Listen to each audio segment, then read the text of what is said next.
Hello beautiful souls, good morning. এখন বাজে almost 6:45। আর সকাল সকাল কি অবস্থা দেখো।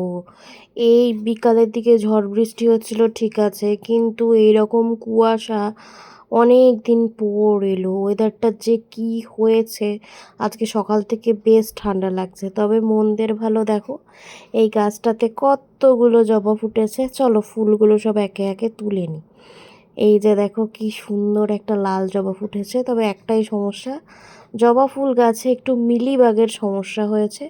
ওষুধ দিয়েছি কিন্তু তাতেও কিছুতেই সেই সমস্যা থেকে মুক্তি পাচ্ছে না। এই দেখো এতগুলো জবা। আর এদিকে আমার রুষা বিছানায় খেলছিল। ওকে প্রত্যেক দিন ফুল তোলার পর দেখাতে হয়, ও ইন্সপেকশন করে দেখে, নাহলে ও বেচারি খুব দুঃখ পায়। আর এই পিঁপড়েটাও ফুলের সাথে সাথে চলে এসছে। এদিকে তাড়াতাড়ি স্নান করে পুজো দিয়ে দিয়েছি। এই যে দেখো কি সুন্দর প্রদীপটা এখনো জ্বলছে। এখন বাজে অলমোস্ট 10টা, আর আমি মুড়ি টুড়ি খেয়ে চলে এসেছি সোজা একদম রান্নাঘরে। সত্যি কথা বলতে কি, ওয়েদারটা এত চেঞ্জ হচ্ছে যে কোনো কাজ করতেই বিরক্ত লাগছে। ফুলকপি বাঁধাকপির দিন শেষ, তাই ফুলকপি বাঁধাকপিকে নির্বাচনে বিপুল ভোটে হারিয়ে জিতে গেছে সজনে ডাঁটা। ওই জন্য সজনে ডাঁটা, আলু, বেগুন আর গাজর দিয়ে একটু শুক্তো বানাবো। তাও প্রথমেই সবজিগুলোকে একটু হালকা করে তেলে ভেজে নিচ্ছি।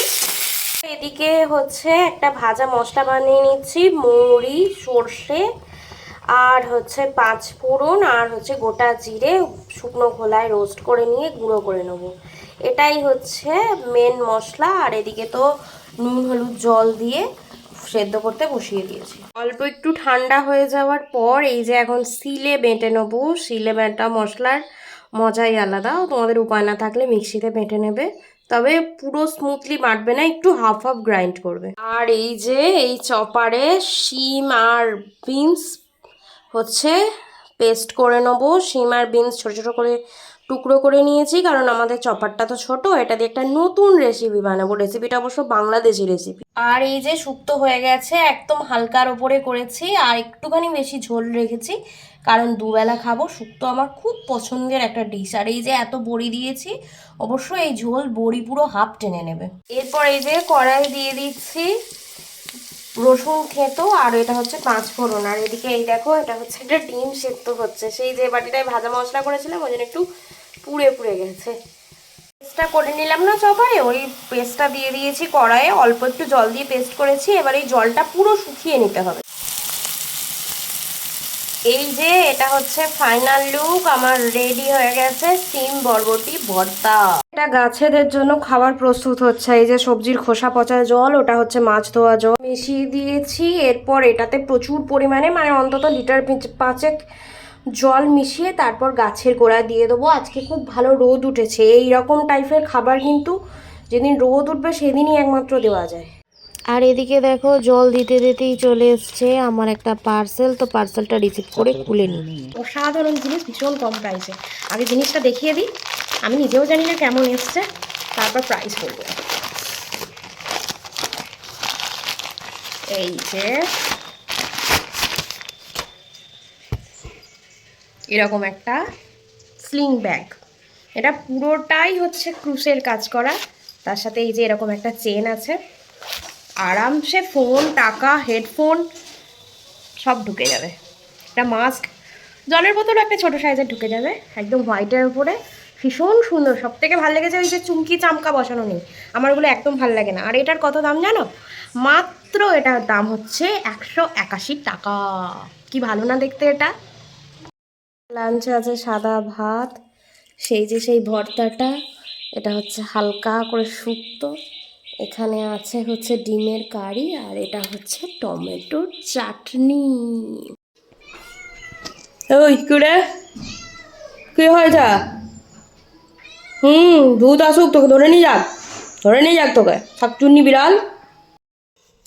তো হ্যালো গাইজ, দুপুরে একটা জম্পেশ ঘুম দিয়ে উঠে একটু ইউটিউবে ভিডিও দেখছিলাম। তো ইনসাইড আউট নামে ইউটিউবে একটা চ্যানেল আছে, তোমরা তো সকলেই জানো, ভীষণ ফেমাস ব্লগার সৌহার্দ্য আর অর্পিতা। তো ওদের অলমোস্ট প্রায় 615K সাবস্ক্রাইবার। তো যথারীতি ওরা খুব ওয়েলদি ফ্যামিলি থেকে বিলং করে এবং একটা রেস্টুরেন্ট, একটা বুটিকের মালিক। তো তার সাথে আমার লাইফস্টাইল খুব একটা ম্যাচ করে না। তো তার ভিডিও দেখার একটাই কারণ ছিল, মাঝে মাঝে টুকটাক দেখি আর কি। ওর একটা ডগ আছে কুলফি, আর ওদের ছেলে হচ্ছে রিহুর জন্যই দেখা ওদের ভিডিও। তো ওদের ভিডিও দেখে আজকে একটা জিনিস যেটা শুনে অবাক হয়ে গেলাম, ওদের ভিডিও দেখতে দেখতে একটা জিনিস শুনে জাস্ট অবাক হয়ে গেলাম যে এত বড় চ্যানেলের সাথেও এরকম কি হতে পারে। মানে আমি ভাবতাম এই সব নোংরামিগুলো বোধহয় ছোটো ছোটো চ্যানেল বা ছোটো ছোটো পেজের সাথেই করা হয়। তো কি সেটা তোমরাই একটু নিজের কানে শুনে নাও। মানে মেটার আন্ডারে যে প্ল্যাটফর্মগুলো আছে সেই প্ল্যাটফর্মে প্রচুর ট্রাভেল ফেস করছি সোললি ফর আওয়ার বুটিক, মানে বুটিক কন্টেন্ট। যে কোনো কন্টেন্ট আমরা আগে তো পেজটাই ডাউন করে দেওয়া হলো, সেটা কোনোভাবে ফেরত পেলাম, তারপরে আবার পেজটা পুরো তার এক্সিস্টেন্সই পাচ্ছিলাম না, সেটা ফেরত পাওয়া গেল। এবারে সব কটা কন্টেন্ট পোস্ট হচ্ছে আমাদের বুটিকের, আর সেটা প্রায় উইদিন 1 আওয়ার ডিলিট হয়ে যাচ্ছে। We are receiving direct threat message কি তোমরা আর কোনো তোমাদের যাই করে নাও, তোমরা কোনোভাবে তোমাদের প্রোডাক্ট প্রমোট করতে পারবে না। তো এত কিছুর মধ্যে দিয়ে যাচ্ছি, সবটা তো আর ব্লগে এইভাবে শেয়ার করা যায় না, but we are trying to get the solution through lawful ways, but we need help. তো তোমরা মেটা টিম থেকে যদি কেউ এই ভিডিওটা দেখছো, or some individual who can really help us, we really badly need somebody's help at this point. এরকম মনে হচ্ছে কি কেউ বসে আছে আমাদের পেজটাতে, কোনো রকম কন্টেন্ট আপলোড হচ্ছে আর সেটাকে ডিলিট করে দিচ্ছে। খুব বাজে। তো এরকম আমার সাথে বহুবার হয়েছে। মানে আমার ভিডিও বানানো নিয়ে আমার অনেক রিলেটিভ, অনেক ফ্রেন্ড, প্রত্যেকেরই দেখি সমস্যা আছে। কেন বানাবো না তারা কিন্তু কোনো কারণ দিতে পারেনি, শুধু একটা কথাই বলে যে কেন ভিডিও বানাস, এই ভিডিও বানানো ভালো না, এই এত পড়াশোনা করে সেসব দিয়ে এইসব ফেসবুকে ইউটিউবে নেচে বেড়ানো, এগুলো খুব দৃষ্টিকটু।